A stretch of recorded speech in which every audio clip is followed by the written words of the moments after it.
Ça y est, c'est lundi, c'est une nouvelle journée qui commence et une nouvelle semaine qui débute également aujourd'hui, lundi 19 juillet 2021, journée spéciale pour certains, journée commémorative pour certains.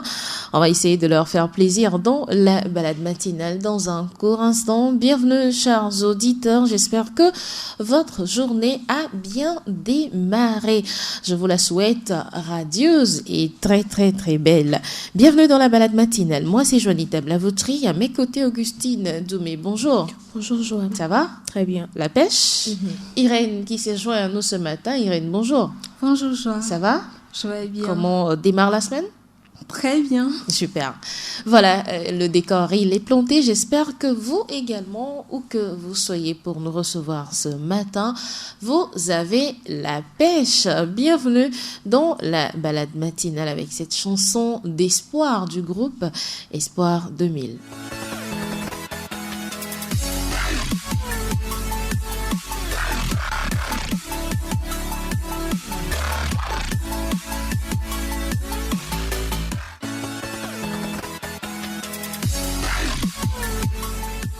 Alléluia, une chanson d'espoir avec le groupe Espoir 2000 pour vous souhaiter la bienvenue.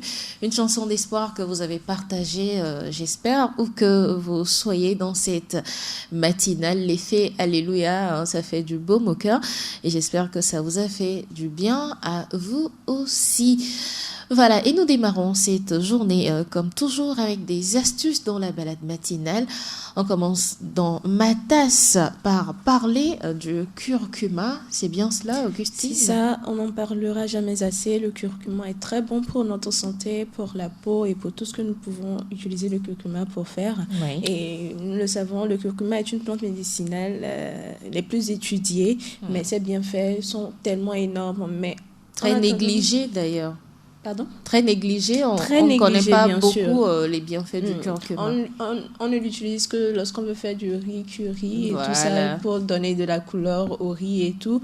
Mais la consommation régulière est quand même très bonne pour notre santé. Donc aujourd'hui, nous vous proposons quelques astuces ou bien nous vous proposons les quelques bénéfices du curcuma. Donc, le curcuma aide à maintenir la santé musculaire et articulaire. Donc, la consommation régulière du curcuma vous permettra de réguler votre santé musculaire et articulaire. Il contribue également à un bon équilibre nerveux. Si vous êtes, par exemple, nerveux, vous êtes stressé et tout, vous pouvez utiliser du curcuma si c'est pour faire une petite infusion que vous prenez. Ça vous permettra de déstresser et d'équilibrer votre nervosité. Il soutient également le foie et la fonction biliaire.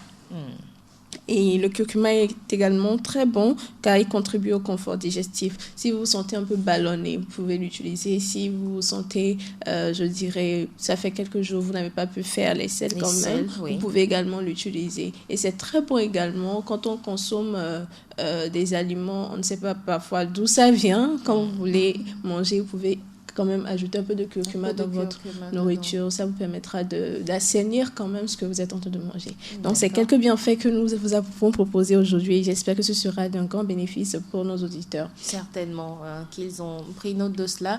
Le curcuma, on doit toujours en avoir chez soi à la maison. J'en conseille d'ailleurs pour les femmes enceintes à qui j'ai pensé ce matin pour les nausées matinales. Vous pouvez utiliser donc le curcuma pour éloigner donc les nausées matinales. Voici d'autres recettes également pour soulager les nausées matinales.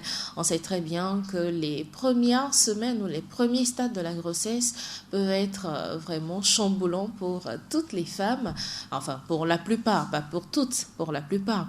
Comment atténuer donc ces nausées matinales? Voici quelques éléments à garder à l'esprit. Alors, utilisez du biscuit au gingembre. Vous pouvez le faire à la maison, le biscuit au gingembre, faites-le à la maison avec les ingrédients qui concordent avec vos émotions du moment.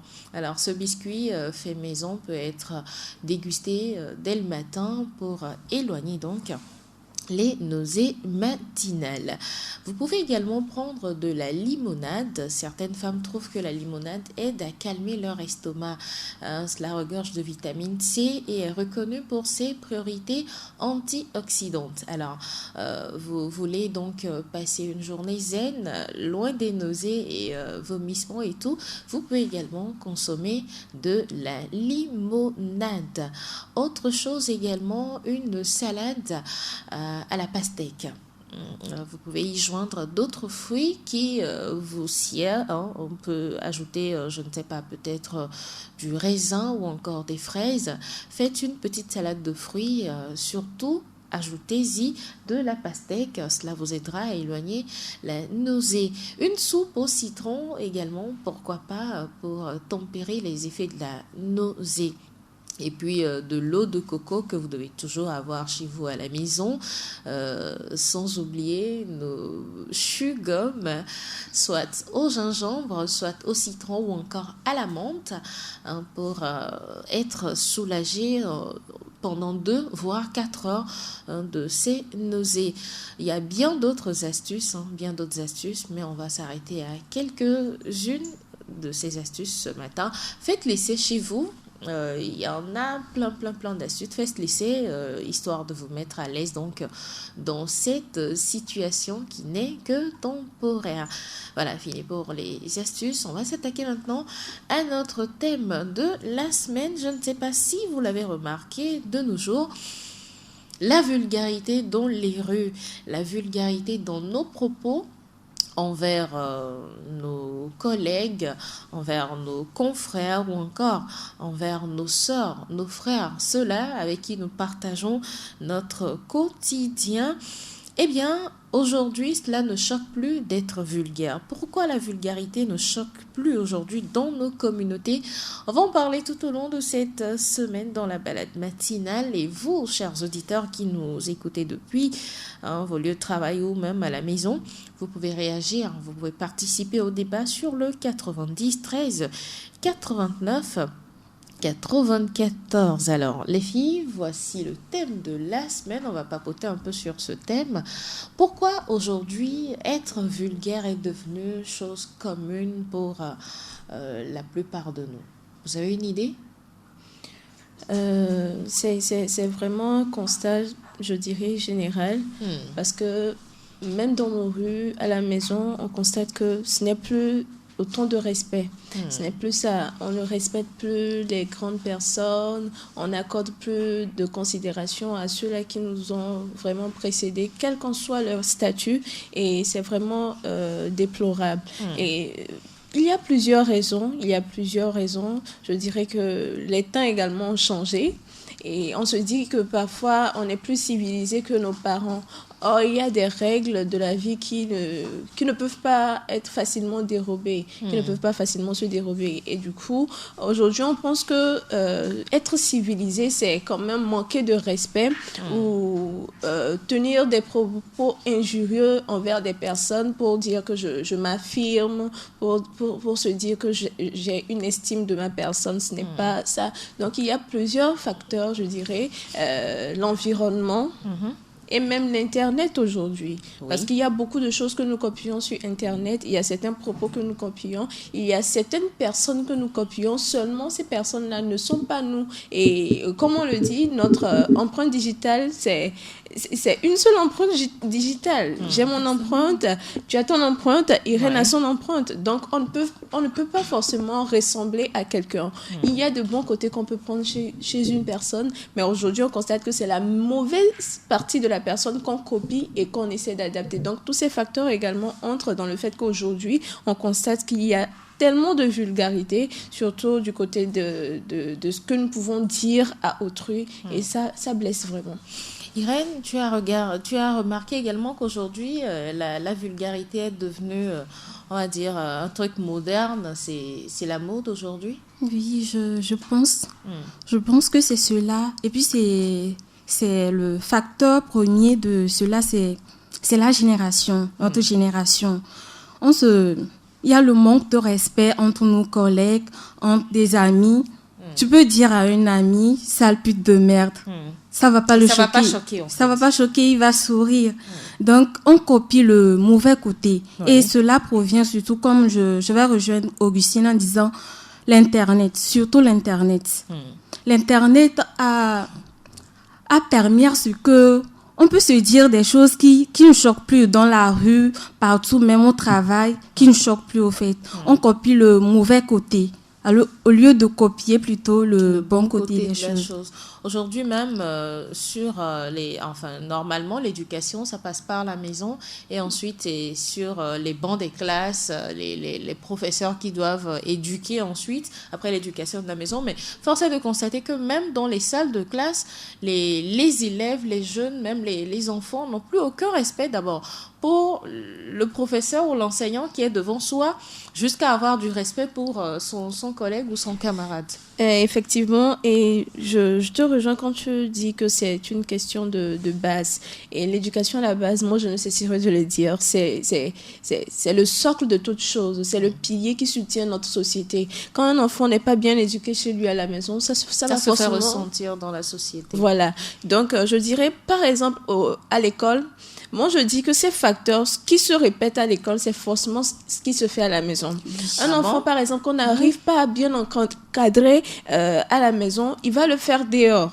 Mais il y a aussi ce côté où les enfants sont bien encadrés à la maison. Voilà, c'est ce que j'allais dire. Parce qu'il y a des enfants, vous les voyez à la maison, ils sont totalement exemplaires. Sont irréprochables en fait, c'est-à-dire c'est oui maman, c'est du béni oui partout, mais dès qu'il sort dans la rue, il veut montrer une autre personnalité. Et ça aussi c'est la faute à l'éducation. Quel genre d'éducation est-ce qu'on donne aux enfants à la maison?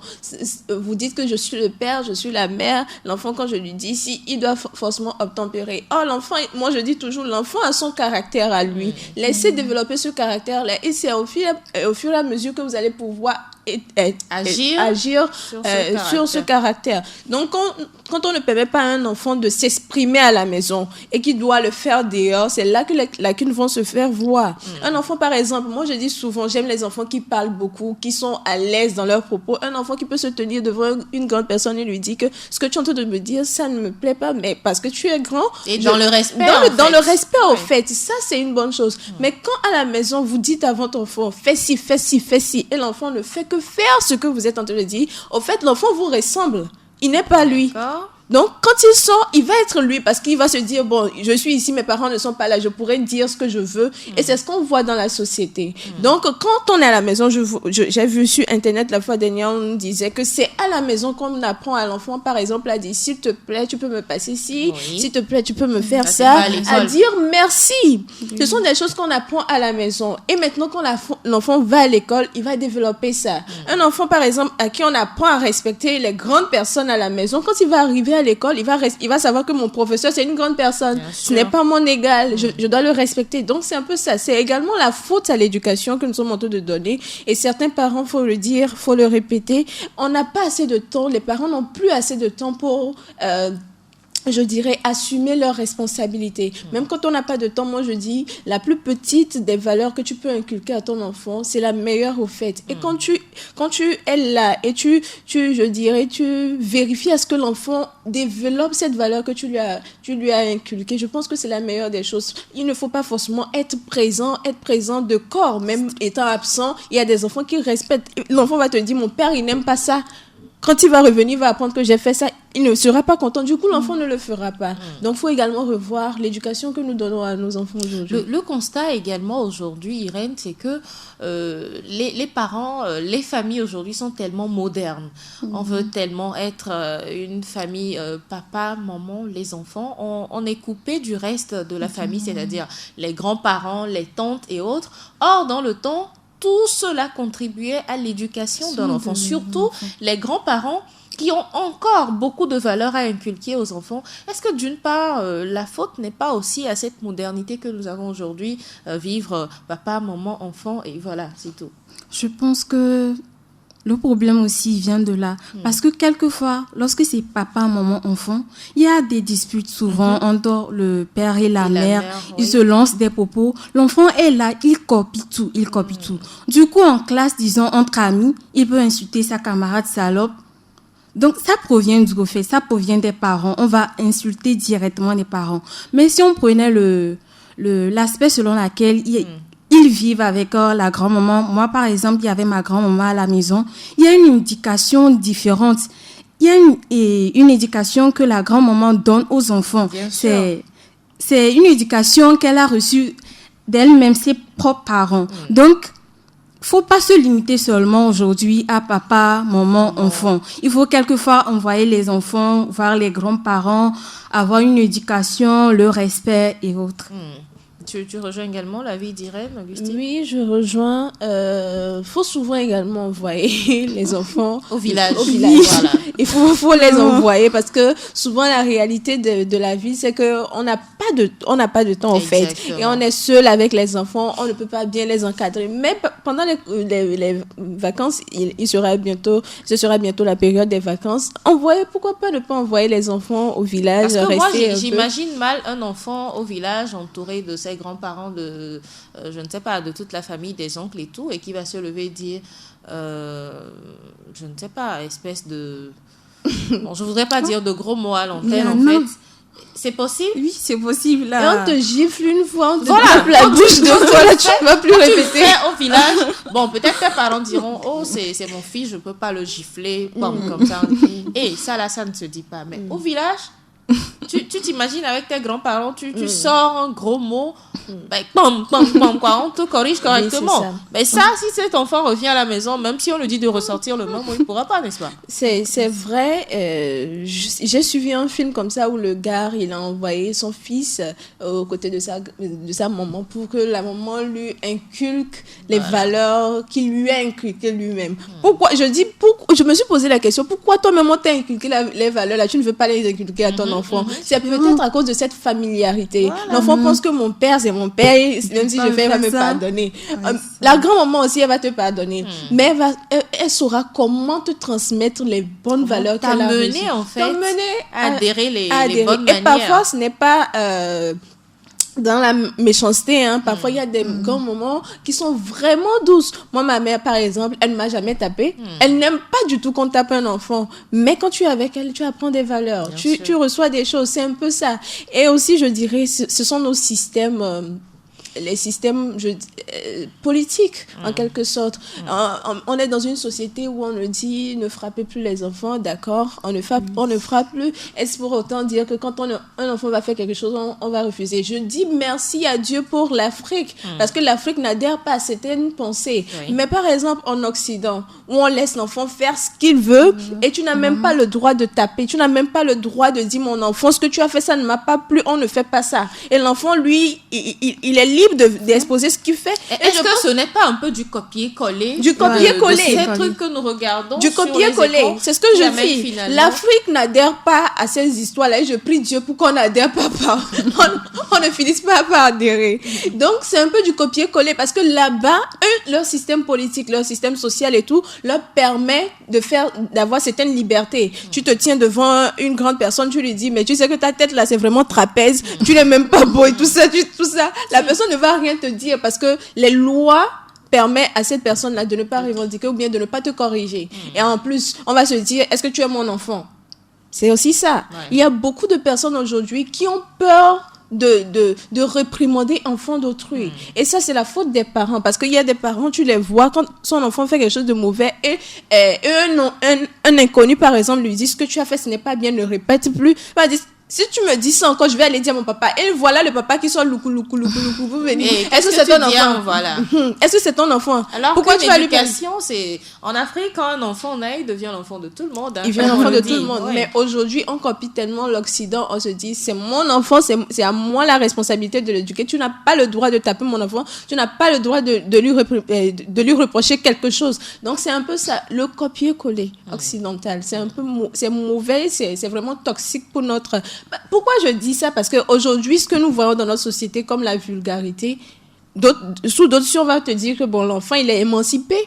L'enfant, c'est un enfant épanoui. Exactement. Mais l'Afrique, on n'a pas ces valeurs, on n'a pas cette pensée-là qu'un enfant puisse se tenir devant une grande personne. Même à l'âge adulte, tu peux pas Tu dire ne peux certaines pas. paroles. Aujourd'hui, ce n'est plus ça. Aujourd'hui, on n'a même plus peur des autres. Tu vois une grande personne, un inconnu dans la rue, tu te mets à l'insulter. Et j'ai vu également une vidéo qui a circulé sur les réseaux sociaux. Le gars, il est sorti avec sa copine et ça se passait au Bénin.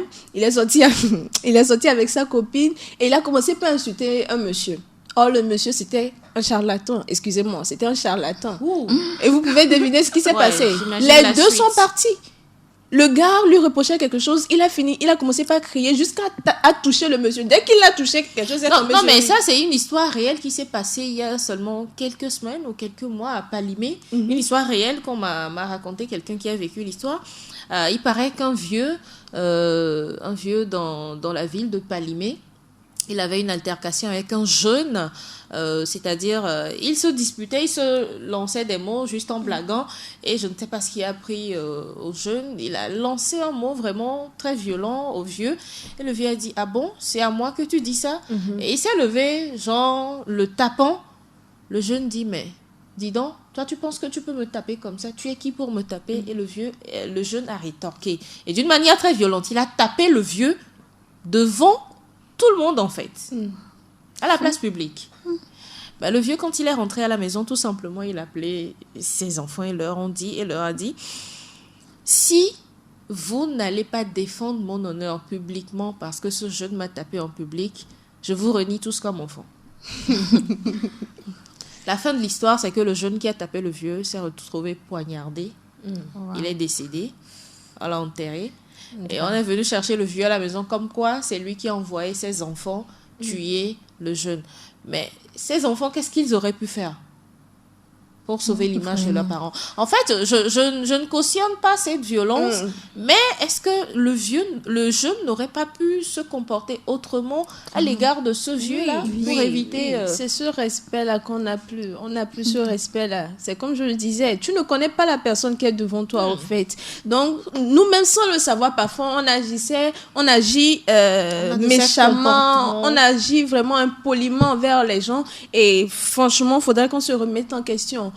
Tu vois un vieillard, quelqu'un qui a déjà passé tout toi ton âge, quoi. Même si aujourd'hui tu le vois, il est débraillé et tout, pose-toi des questions. Au fait, tout ça, ça doit nous interpeller. Exactement. Mais force est de constater que ça ne nous dit rien. On se dit qu'aujourd'hui, je suis bien sapé, j'ai la force, j'ai la vigueur et tout. Demain, qui sait, tout peut arriver demain. Le futur, c'est quelque chose que nous ne connaissons pas. On ne peut pas et le prévoir présent. aussi. C'est le présent qu'on vit. Donc, la vulgarité, c'est ça. Tu ne connais pas celui qui est devant toi dans la rue. Tu ne peux pas lui manquer de respect. Peut-être que cette personne à qui tu manques de respect, c'est le boss de ton père. Et vous par vous exemple. retrouvez dans une situation, te voilà. Il y a une situation pareille. Il y avait un jeune bien habillé dans la rue et une vieille dame, elle n'était pas tellement aussi vieille que ça, lui a dit pardon. Elle n'arrivait pas à marcher, elle était essoufflée, de prendre de l'argent pour lui acheter de l'eau. Il a refusé, il a insulté que vieille cloche. Elle n'a qu'à aller chercher ses enfants pour venir lui payer de l'eau. Lui ne peut pas s'arrêter de lui payer de l'eau. Elle a dit, il n'y a pas de souci. Elle s'est débrouillée, elle a payé son eau, elle a bu. Il savait que sa fille, la fille de la dame, voulait lui présenter ce jeune homme comme étant son fiancé. Voilà. Maintenant, les deux étaient à la maison, la fille et la maman. Et la ben. fille a dit, j'allais te présenter mon fiancé. Il est arrivé au salon, voilà, il voit la dame. Affaire à suivre. On n'a plus. Mariage même n'aura pas lieu. C'est fini, quoi. Il n'a même plus le temps de parler. Bah, c'est dommage en fait. On parle là des choses pour rigoler, mais c'est tellement choses fréquentes de nos jours. Vous voyez des dames dans la rue. Vous savez que les femmes aujourd'hui, c'est les femmes qui inculquent l'éducation qu'il faut, que ce soit aux enfants comme aux adultes. Mais ces bonnes femmes qui lancent des mots pas possibles dans la rue, au marché et au vu au su de tout le monde, qu'est-ce qui amène aujourd'hui? Est-ce que d'une part c'est la frustration de ne pas avoir quelque chose? Qu'est-ce qui pousse les gens à sortir des mots comme ça? La frustration et tout, ça peut faire partie, mais moi je pense que rien ne peut servir d'argument au fait qu'aujourd'hui tout est devenu vulgaire dans nos sociétés. je pense que c'est une question de démission. On a tous démissionné, comme je viens de le dire, beaucoup ont peur de reprocher, de faire des reproches. Imaginez, vous êtes dans une communauté, tu fais mal, mais on n'arrive pas à te le dire en face. Les gens ont peur de toi, au fait. Tu fais peur. On veut t'approcher pour te faire des reproches. On se dit, tout le monde a peur. Est-ce qu'il va m'écouter? Ça fait que tout le monde vit en autarcie. Ce que je fais, je m'attelle à ça, je fais mon travail et c'est bon.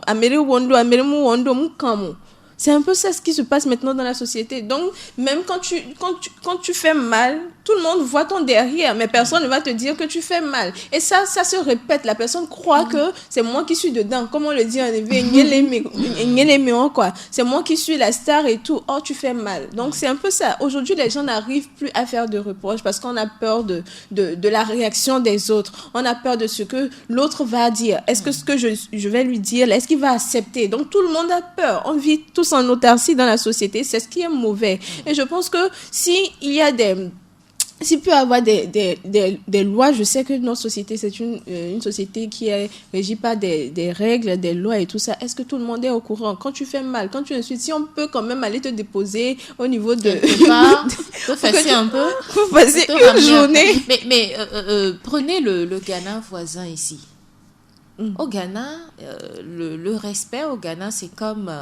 je ne sais pas quoi dire. C'est comme payer du pain au bord de la route. Hein. Vous ne verrez pas... Bon, c'est vrai qu'il y en a dans certaines communautés, il y a toujours des exceptions, mais vous ne verrez pas un jeune au Ghana embêter gaillardement quelqu'un de plus âgé comme ça. Hein. Si. Oui, et je dirais que c'est parce qu'on a cette culture de la vieillesse. On respecte beaucoup ceux-là qui sont vieux. Et parfois, on se dit que les vieux, ce sont des sages. Quand on a ce genre de pensée-là, je pense qu'on va plus respecter les gens. Quelle que soit la personne, quel que soit l'âge que la personne a devant toi, tu vas le respecter. Mais je constate qu'au Togo, on se dit que les vieilles personnes, ce sont des sorciers. Ce sont des personnes qui n'ont rien de bon en elles. Et c'est mauvais parce que souvent, vous pouvez ne pas voir, quoi. Moi, je dis, ce qui s'est passé au Bénin, comme l'histoire aussi que tu as donnée, on ne peut pas savoir qui est devant nous. Et déjà, quand il s'agit d'une grande personne, une personne qui peut avoir le double de ton âge, tu lui dois automatiquement du respect. Tu ne peux pas lui crier dessus. Moi, hier, par exemple, il y a une scène qui s'est produite. Souvent, on a l'habitude de mal parler aux Émidiamans. Prenons cet exemple. On se dit qu'eux aussi, ils parlent mal aux gens. Et le gars, il me demandait si je vais répondre le deuxième.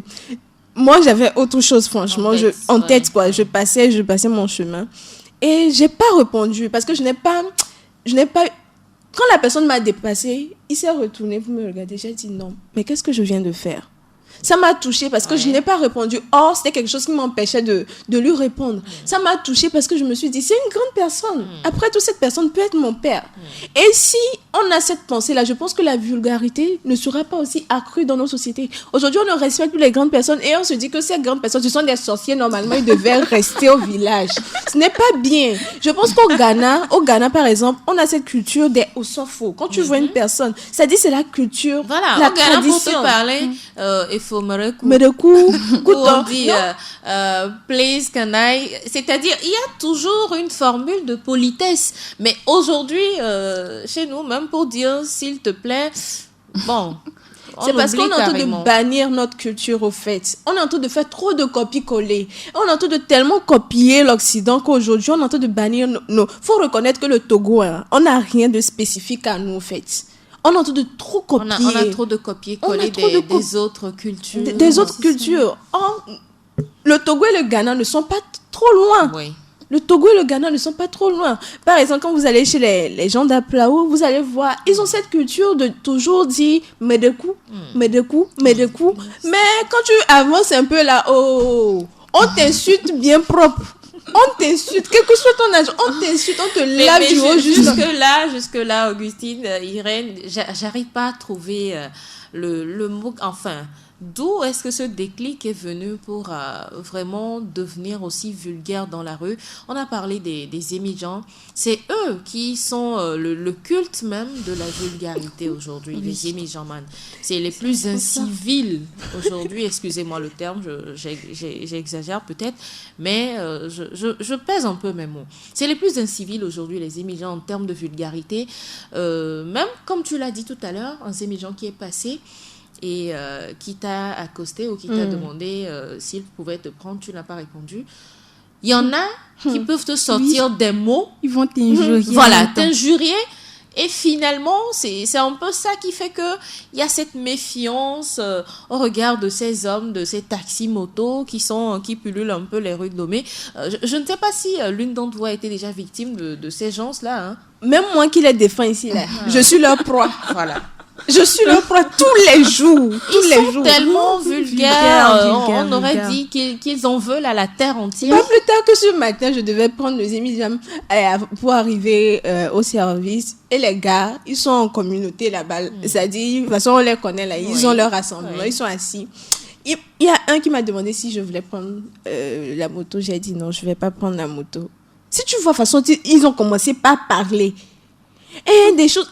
Oh, ce sont de grandes personnes. Excusez-moi, de grandes personnes. Et moi, je dis, quand tu ne te respectes pas, personne ne va le faire. Bien, c'est clair. Si vous voyez comment ils ont commencé par parler, oh, si tu prenais la moto, tu allais vite arriver. Hein. Voilà. Si tu vas... Ils ont commencé par raconter des histoires. Finalement, est-ce que c'est... Je ne sais pas, c'est juste pour se délecter ou c'est quoi le truc? Moi j'arrive pas à mettre le doigt dessus. Est-ce que ça se comprend? Ça ne peut pas se comprendre parce qu'il y a tout récemment, la voisine disait qu'elle était sur la moto avec ses 2 enfants. Donc, dans un corner, elle a mis le clienton pour virer parce qu'il y avait un taximan derrière qui arrivait vive à l'heure. Maintenant, elle virait et il est venu la cogner par derrière. Oups. Elle a dû s'arrêter. Tout le monde est venu dire, bon, Godire, patiente-toi. Et il est sorti en même temps de la voiture en colère, lui dire qu'elle a eu chance de lui aller la ramasser sur la route, que si elle ne peut pas conduire, de rester à la maison, c'est pas obligé qu'une femme puisse conduire. Voilà, ça c'est d'autres termes qu'on écoute quand on est femme et qu'on conduit un engin. On écoute de tous ces mots. Hein. Vraiment, ça fait mal. Les gens ont dit à la dame de ne pas s'énerver, de calmer son cœur et puis de reprendre sa moto pour partir. Et le taximan a continué avec sa vitesse. Finalement, on dira que c'est l'éducation qui est partie, je ne sais où, au Togo. Hein. Oui, l'éducation, on ne cessera jamais de le dire, mais il faut également reconnaître que l'utilisation, la consommation des substances, je dirais, l'alcool également. Et d'autres drogues également. Et d'autres drogues. Pas que l'alcool. Je vous dis, parce que quand ça monte sur la tête, l'alcool, la cigarette et tout, aujourd'hui, il y a le chicha. Tu ne peux même pas parler. Les jeunes, vous les voyez, on dit chicha, quand tu veux fumer le chicha, c'est à 1000 francs. Vous dites que vous n'avez pas d'argent. Mais ils sont toujours là. Au moins par semaine, vous allez les voir prendre 5 fois le chicha. Ou bien la chicha, je sais pas. Ils ont économisé pour ça. Ils ont économisé pour ça. Cet argent, vous pouvez faire quelque chose avec. Et vous les voyez, c'est comme si ils n'ont plus de raisonnement. Ils ne raisonnent plus bien. Donc, c'est également la consommation de ces substances-là qui peut faire que les gens... aujourd'hui, s'en foutent pas mal. Ils déraillent complètement. Vous voyez la personne raisonner, vous lui posez la question. Cette personne-là, est-ce que toi aussi tu as des parents qui te conseillent? Est-ce que tu as quelqu'un qui te conseille? On se pose ce genre de questions.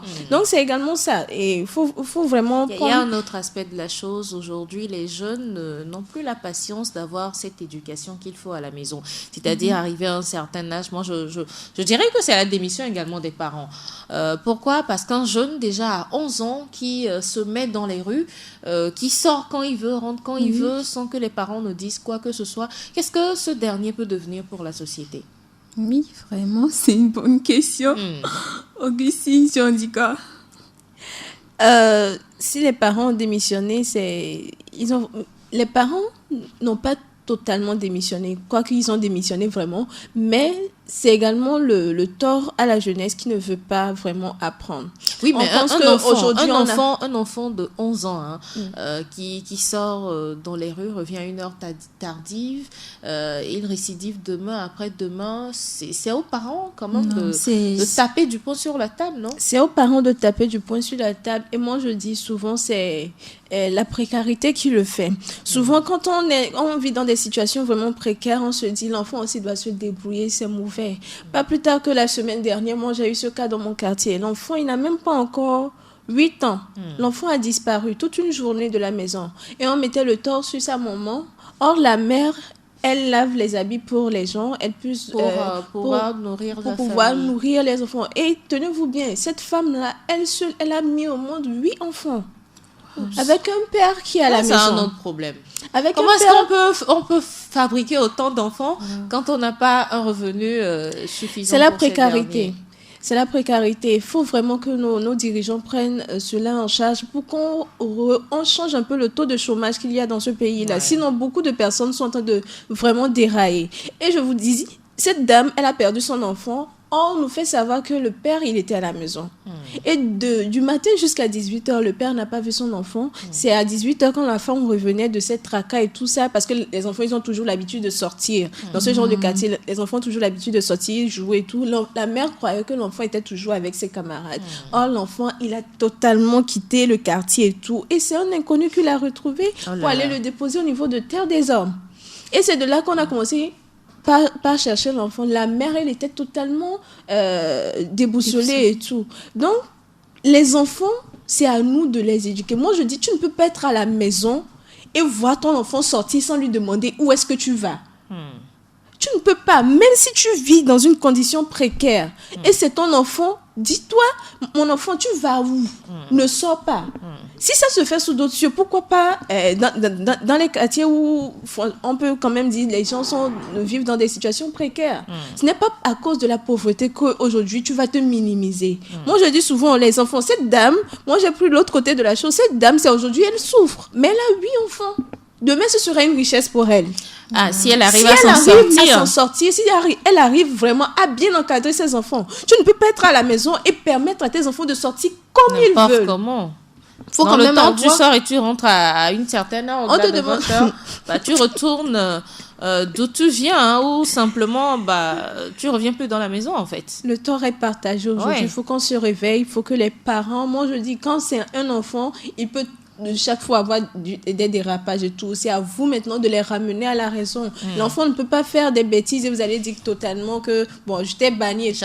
Les parents le disent, je t'ai banni, mais au fond d'eux, ils ont quand même une plaie. Un parent, ça n'abandonne jamais. Jamais.